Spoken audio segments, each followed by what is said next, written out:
రెండు మంచి మూవీసే బ్రో. కూలీ అనే పేరు కూడా కొత్తగా అప్పుడెప్పుడో కూలీ నెంబర్ అవన్నీ వచ్చినాయి కదా వెంకటేష్ సినిమాలు. సో అంటే కూలీ అంటే మొత్తం అది ఆ మధ్యతరగతి ఒక మనిషి చేసే పని కాబట్టి అలాంటి మూవీస్ కూడా ఎక్కువ ఆదరిస్తారు. కానీ మన తెలుగుకి వచ్చేసరికి మనం వార్ కోసమే ఎదురు చూస్తాం. ఎందుకు 90% వార్ కోసమే ఎదురు చూస్తాం. ఎందుకంటే ఎన్టీఆర్ గారు రామ్ చరణ్ గారికి మంచి దోస్తు. సో ఎన్నో మూవీస్ లో హిట్ ఉన్నాయి. ఆయన యాక్టింగ్ బాగుంటది. సో వార్ కోసమే ఎదురు చూస్తుంటాం.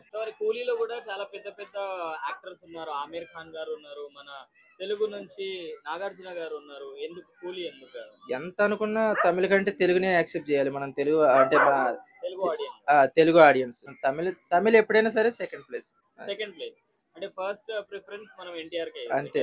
తెలుగు అంత టాలీవుడ్ కే ఇవ్వాలి. సో మరి ఎన్టీఆర్ గారు first time straight Bollywood cinema చేస్తున్నారు కదా, ఎంత కలెక్షన్స్ ఎన్ని ఎక్స్పెక్ట్ చేయొచ్చు? కలెక్షన్ పరంగా అయితే ఒక 300-400 కోర్స్ వస్తుంది.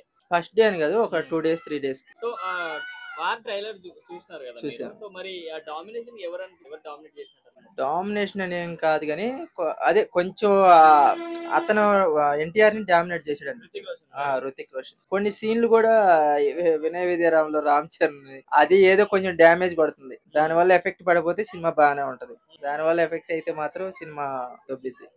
వార్ 2 హిట్ కొట్టొచ్చు బ్రో.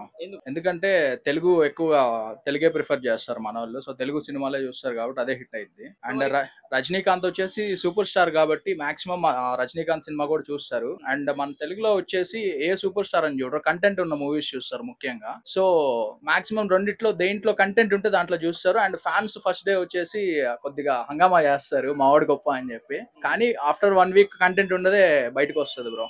మీరైతే దేని ప్రిఫర్ చేస్తారు? నేనైతే depends on tomato Maccha bro. Tomatoes ఎన్ని ఇస్తుంది దాన్ని బట్టి వెళ్తా బ్రో. ఆ సినిమాకి వెళ్ళిపోతా బ్రో.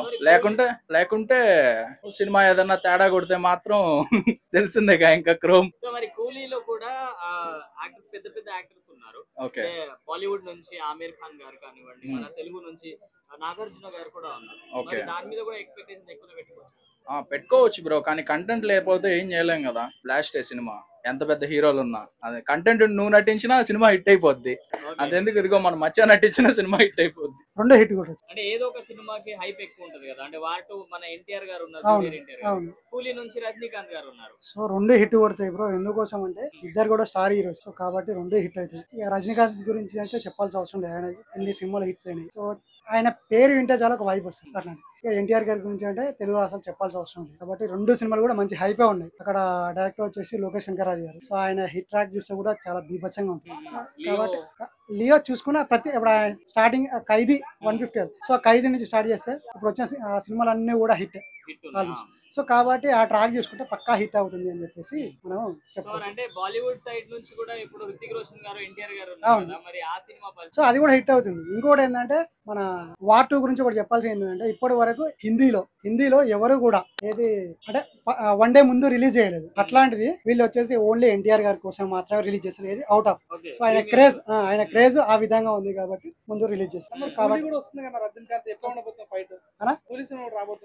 అన్న అక్కడ ఇందాక మాట్లాడుకున్నాం ఏది లోకేష్ కనకరాజు గురించి, రజనీకాంత్ గారి గురించి, వాళ్ళిద్దరి గురించి మనం అసలు వాళ్ళ ఆయన పేరు వింటేనే వైపు వస్తుంది. సో కాబట్టి ఆయన సినిమా అనేది ఈ విధంగా మినిమం ఆయన ఉన్నాడంటే చాలు వెళ్ళి చూసేందుకు కూడా చాలా మంది ఆతృతగా వెయిట్ చేస్తూ ఉంటారు. అలాంటి వాళ్ళు ఉన్నారు.